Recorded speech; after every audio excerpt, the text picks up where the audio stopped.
Hey, what's happening? This is another episode of Watch You Strappin. These aren't really watch reviews per se, mostly wristwatch check with a strap option pairing just to show the pairing. And I would also consider these an extended watch review if I have one up already, or just basically ongoing user experience. I just keep talking about a watch as I go along on my journey with it. And today, this is the Lorier Merlin. This is a collab with the Urban Gentry limited edition, I think to 500 pieces, if I'm not mistaken. Um, and yeah, it's a cool Weems pilot style inspired watch. Those are pilot watches back in World War II. Pretty much the early days of it before they had hacking seconds. And there's a whole story behind the rotating bezel, which looks like a timing bezel, but actually it was for really mainly syncing, helping to overcome the lack of ability to hack the seconds and to basically uh, get the watch synchronized to a known radio signal, or some signal that that all the forces would be in tuned or synchronized with, so that everyone would be on the same uh, you know um, exact same time in synchronization. And yeah, I'm not gonna get too heavy on it. I talked a lot about before, and there's some stuff on it, but check it out if you're curious. But in this instance, you could use it in that way, but this watch does have hacking seconds, so it's can also, so you could rotate it and use it in the original fashion that it was designed for, or you can basically use this as a timing bezel in this case, since it's an automatic, and you can hack it to the exact second with the second at the 12 o'clock. But if it doesn't make sense, well, learn about this, the Weems style pilot watch, the earliest, and the second setting bezel is what they would call it. And then you'll maybe understand what I'm talking about better. But we're going to go into the strap. This is one of many straps that I have in 20 millimeters, but one of many from Haviston. I really like their military motif, and this is part of their service series. They definitely expand to a lot of different ones, and I have a variety as well. But this is always one of the, I think, early basic one of the early colorways. They've gone through several variations where they changed the olive or green tones, as well as the khaki or uh, tones in the center. Um, I don't know. There's been actually quite several variations, and then they have variations where this was, I think, the latest version, where I guess this was considered the enhanced. This is a 1936 BA2, if I remember the model name correctly. And it's inspired by World War II, I think, gear that used these colorways, and at least for, I think, within the United States, but I could be wrong. I'm pretty sure that's what it was. But check their website. I'm sure they got the whole story on this.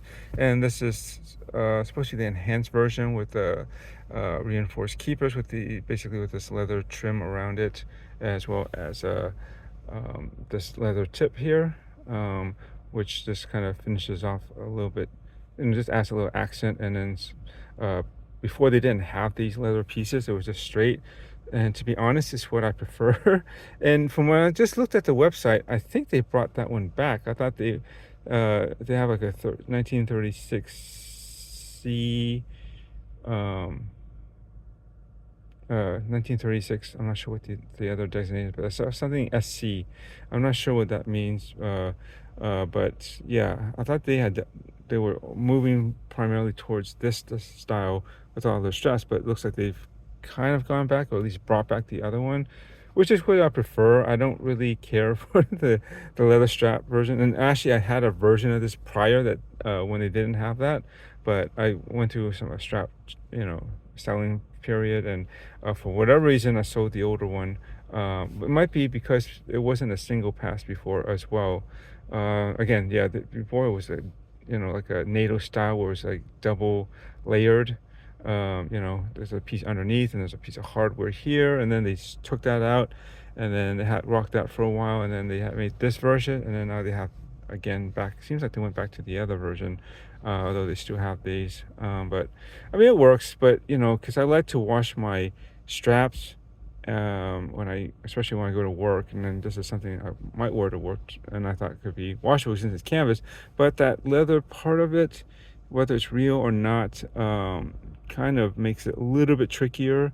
I mean, I have washed this, and this is the condition it's in, and it's holding up. But still, I personally would feel better if it wasn't there, and I don't have to even think about whether the leather could get messed up in the long run because of that.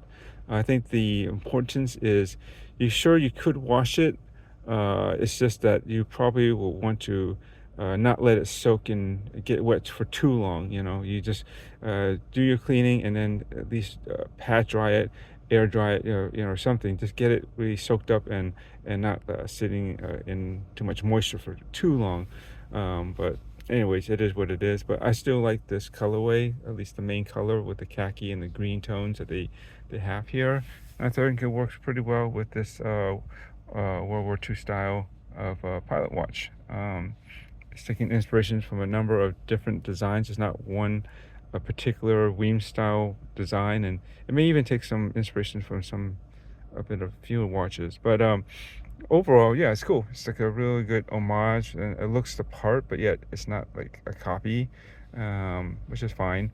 I can appreciate that. And I have had a really good homage, which was a Longines reissue of one of the Williams pilot watches. And look back in my channel, you see which one I had, and that was cool. It was it was one of their designs, and since it was from them, homaging themselves, it's kind of okay, right? You don't mind that more derivative design language, but it was kind of on the small side. It's cool, and I could get used to it, but in the end I just ended up selling it because it did feel more petite than not. But I don't know, I just figure I could allocate that money towards something else. But in a way, I wish I kept it. And I look at the market these days, they don't come up that often, but I have seen some come up a little bit more often over the last couple of months, and they're charging a lot more than I paid for it. They're almost like $1,000 more than I originally. And it's like, well, since it's that much these days, I don't think I would probably revisit it. I'd rather spend that money on something else. But this is cool for, I think this was not much more than 500. It's around that price range, which is great. I mean, Lorier generally makes really affordable, nicely vintage inspired style, watches, and I think the quality is pretty good, and I haven't been disappointed by this. Anyways, that's about it. Just wanted to get into this real quick. Also, one of the first people, I think, one of the first brands rather that made this feature on NATO's style or even single pass straps, nylon straps like this of this sort, is that floating keeper, especially at the end, which is important because you could wrap the end piece, fold it back over on if you needed to so much, but then if both keepers are fixed, where you could fold that and how much of it you could fold over is quite limited. This one, it doesn't require you to fold the thing back. I think generally for me, the strap has been pretty perfect length, and it would be a pretty tight squeeze to fit, especially with this leather tip now, to fit back through here. But what I have works fine. It stays close. You can move this keeper wherever you want, so whatever length you left usually will accommodate that. This over here doesn't need a float. This is fine. I would rather keep this closer to this end so that it keeps it, because the material kind of bows out slightly because of this hardware, right, the buckle, and then it starts to wrap around. Now that can start to separate itself from the other layer, right, if you can imagine. And I don't know, that looks kind of sloppy, so I think keeping a keeper here to keep that tighter, and then a floating one here to adjust for whatever length is left over is perfect. And that's always one of the main features that, and for a long time they've been the only ones to do this. And for the most part, there's still very few people, very few brands that actually do a good floating keeper. Sometimes for some reason they might make this float instead, which doesn't make any sense. But yeah, so that's one thing that I always appreciated about Haviston, is that floating keeper and the ability to basically accommodate however much extra length you have of that strap, and keep it nice and tidy. And that's about it. Thanks for watching, and enjoy your watches. I'm sure I'll enjoy this weekend.